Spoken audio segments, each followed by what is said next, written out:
Está claro, esto todo el mundo lo sabemos, que un coche eléctrico está formado por tres partes imprescindibles: la batería, por un motor eléctrico o varios motores eléctricos, y electrónica de potencia a cascoporro.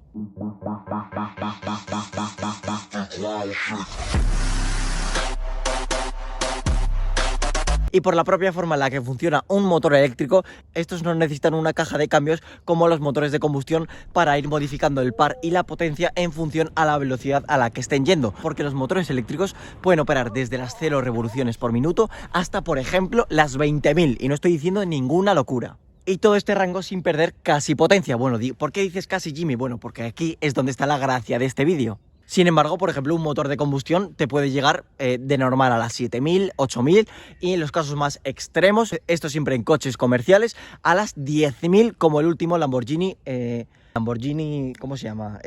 Lamborghini revuelto, no, el Lamborghini Temerario. Ese llega a las 10.000 y los coches de Fórmula 1 en su época creo que a las 18.000, pero esto es una excepción. Lo normal, pues que estén entre 7.000 y 8.000, mientras que los motores eléctricos perfectamente, uno normal, te puede llegar a las 18.000, 15.000, 20.000 revoluciones sin despeinarse.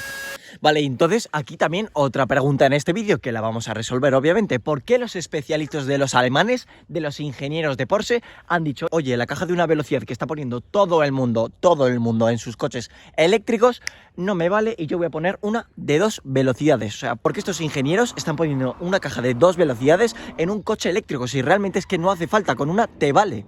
Aquí también está la segunda gracia de este vídeo, ver si realmente es mejor tener una caja de 2 velocidades en un coche eléctrico, sumar esos kilos extra, o si realmente esto es una mentira, esto no vale para nada y realmente es más eficiente, es más simple la caja de una velocidad como la tiene Tesla y como la tiene todo el mundo.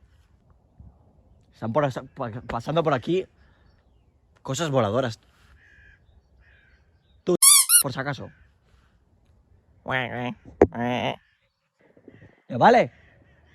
Así que para iniciar este vídeo y resolver todas estas preguntas, lo primero tenemos que conocer cómo es una curva normal de un coche eléctrico. Tras mucho tiempo y tras meterme en el fondo de internet, por fin he encontrado una curva que nos viene perfecto para entender cómo es una curva normal de un coche eléctrico. Es un poco viejita, pero se va a entender. He cogido los 3 modelos del Tesla Model S que se fabricaron entre 2012 y 2014. El más pepino, el más tocho que te podías comprar era el Model S P85, el performante en su momento. Como podéis observar, es la línea más pepina, la naranja. Luego en verde tenemos su hermano pequeñito, el 85, y en azul el 60.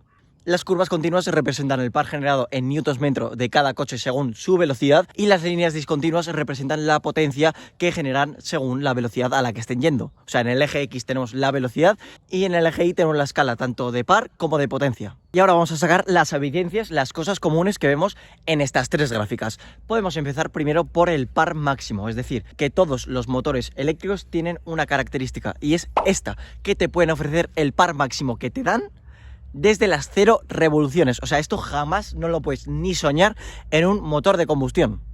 Esto nunca te va a pasar. O sea, nunca vas a tener el motor parado y te va a dar el par máximo. O sea, eso es imposible. Y otra cosa característica de los motores eléctricos, como veis, es la caída sin paracaídas del par a una determinada velocidad. O sea, el coche está ahí a 60, a 70, 80 km por hora y va a empezar a bajar el par. Y esto no es una cosa excepcional de los motores eléctricos, sino que también sucede en los motores de combustión.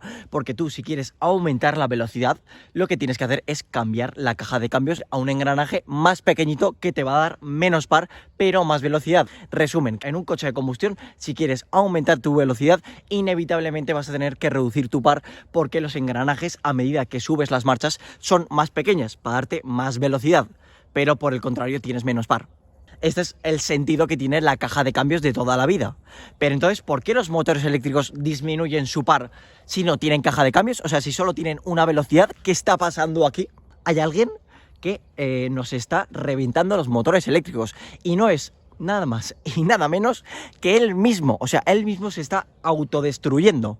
Ahora te lo explico. Esto se denomina de toda la vida como debilitamiento de campo. Ya sé que te has quedado ahora mismo con el culo un poco roto, pero te lo voy a explicar muy sencillamente. No nos vamos a entretener en esto, pero básicamente tú inyectas corriente a un motor eléctrico, eso genera un campo magnético rotatorio que va a permitir girar el motor, ¿vale?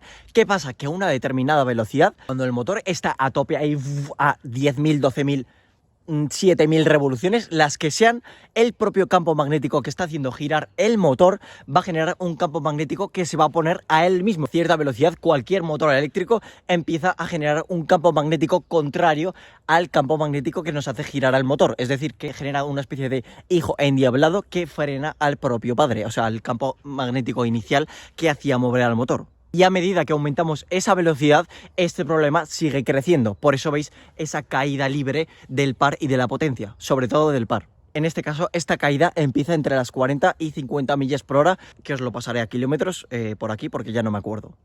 Y esta es una de las razones por las cuales un coche eléctrico, por ejemplo, a 150 km por hora, puede ser adelantado por su rival de combustión. Porque el motor eléctrico ya está a unas velocidades que dice, oye, este campo magnético que he generado se hace más grande, me está ralentizando más y esto es horrible. Mientras que el motor de combustión, oye, mira, va a sexta marcha o a séptima, o incluso los más locos tienen 10 velocidades. Recuerdo que creo que el Lexus LFA contaba con 10 velocidades. Dependiendo a la velocidad que vaya, oye, pues pongo quinta, pongo sexta, pongo séptima y manejo a mi antojo el par y la potencia que llevo, manteniendo ese rango de revoluciones entre las 0 revoluciones y las 7000, o en el Lexus, por ejemplo, las 9000, que eso sonaba que era una delicia.